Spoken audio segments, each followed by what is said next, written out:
పని చేయాలో అక్కడే అది చేస్తేనే అది సక్సెస్ వస్తుంది, సాటిస్ఫాక్షన్ కూడా వస్తుంది. అంటే చేంజ్ మనం అనుకున్న కలలు కన్నా మీ ఓన్ డ్రీమ్స్ మీరు రీచ్ కాగలగాలంటే ఖచ్చితంగా ఆ సెలెక్షన్ అనేది కరెక్ట్ వేలో ఉండాలి. మనము 100 చెట్లున్న కాడ ఇంకొక చెట్టు పెడితే పెద్దగా ఏం రిజల్ట్ ఉండదు. కానీ ఏమి లేని కాడ ఫస్ట్ వాళ్ళకొక దారి చూపాలి, వాళ్ళకొక నీడనివ్వాలి, వాళ్ళలో మార్పు తీసుకురావాలి.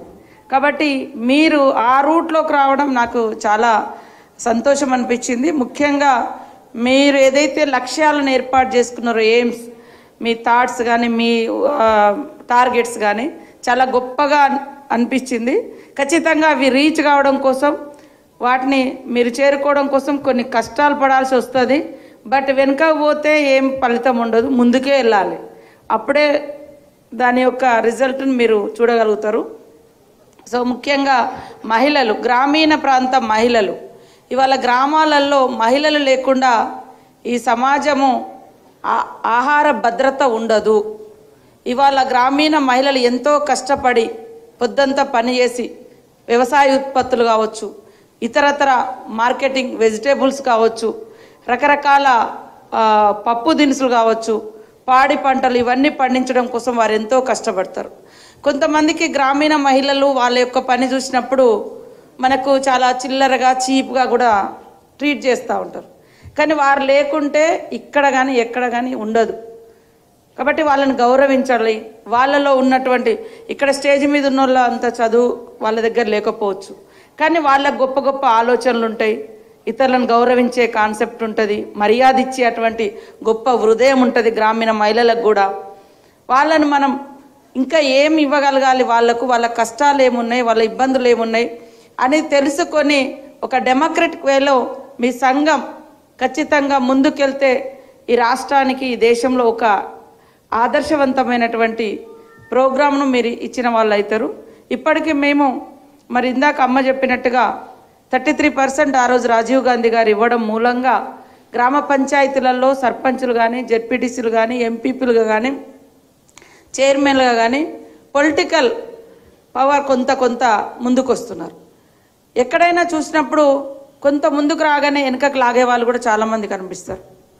అప్పుడప్పుడు బాధ అనిపిస్తుంది, అరే మనం ఎంత ముందుకు వెళ్దామన్నా వెనుకకు లాగుతుంటారని.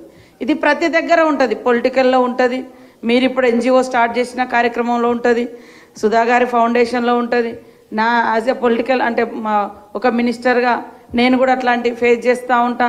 మనం ఏదో ఒకటి మంచి చేద్దామని పోతే వెనుక చాలా ట్రోల్స్ చేస్తూ ఉంటారు, బ్యాడ్ కామెంట్స్ పెడతా ఉంటారు, కించపరుస్తూ ఉంటారు. ఇంట్లో నుంచి బయటకు వచ్చినటువంటి మహిళల మీద కూడా రకరకాలుగా వేధింపులకు గురి చేస్తూ ఉంటారు.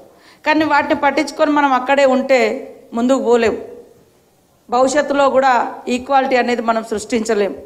కాబట్టి ఖచ్చితంగా గ్రామీణ ప్రాంత మహిళల యొక్క చైతన్యం ఉంది వాళ్ళకు. వాస్తవానికి ఆ చైతన్యాన్ని మరి అన్ని రంగాల్లోకి వెళ్ళేటట్టుగా ఒక కుటుంబ చూసుకునే చైతన్యం, ప్రశ్నించే చైతన్యం, పిల్లల పట్ల ప్రేమ అనురాగాలు, ఇతరులకు మంచి ఆలోచనలు ఇచ్చే చైతన్యం అంతా ఉంటుంది.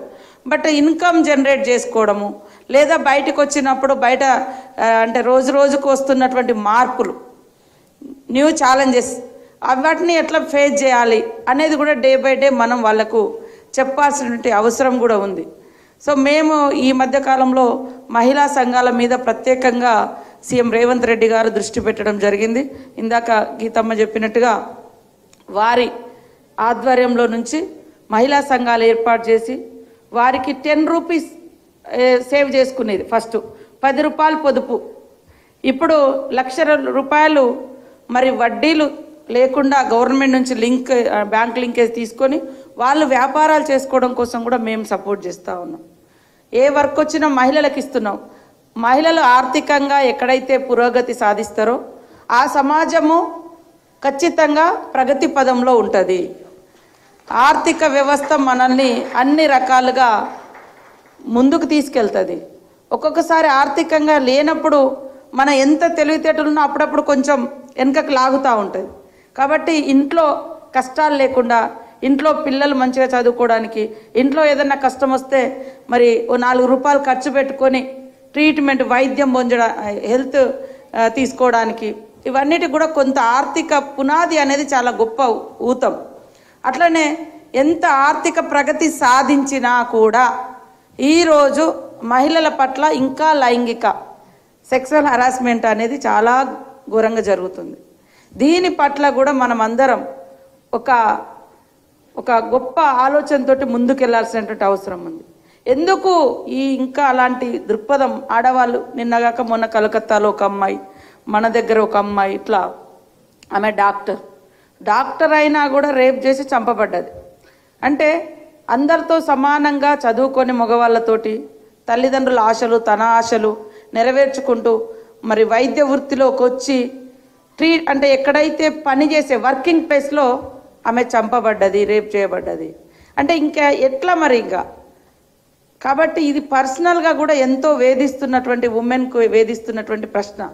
కాబట్టి తొందరలోనే మేము మహిళలను ఆర్థిక రంగంలో, అదేవిధంగా సామాజిక భద్రత విషయంలో, economical security and social security టైప్గా కొన్ని మా ఉమెన్ అండ్ చైల్డ్ డిపార్ట్మెంట్ నుంచి, ఆ మహిళా సంక్షేమ శాఖ నుంచి కూడా ఆలోచించి ఆల్ గ్రూప్స్ని ఇన్వాల్వ్ చేసి ఫస్ట్ మనం అనుకుంటాం శిక్ష, తర్వాత శిక్షణ.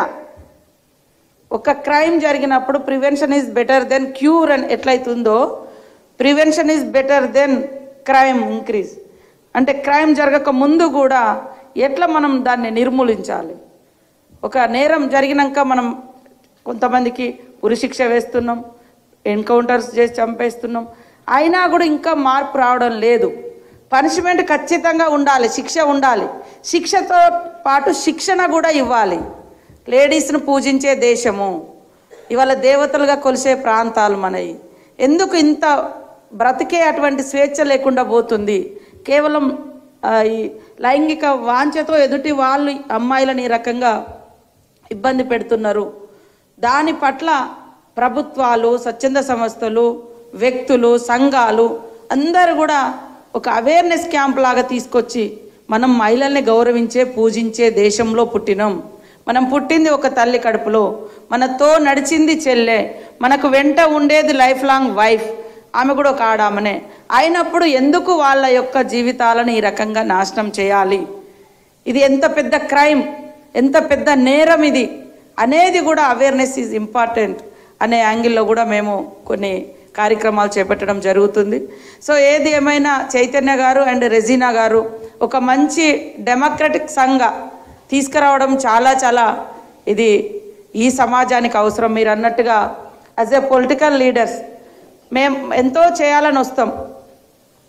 Belongs to Adivasis or Dalits or weaker sections, అంటే పేదవాళ్ళంగా వచ్చినాం.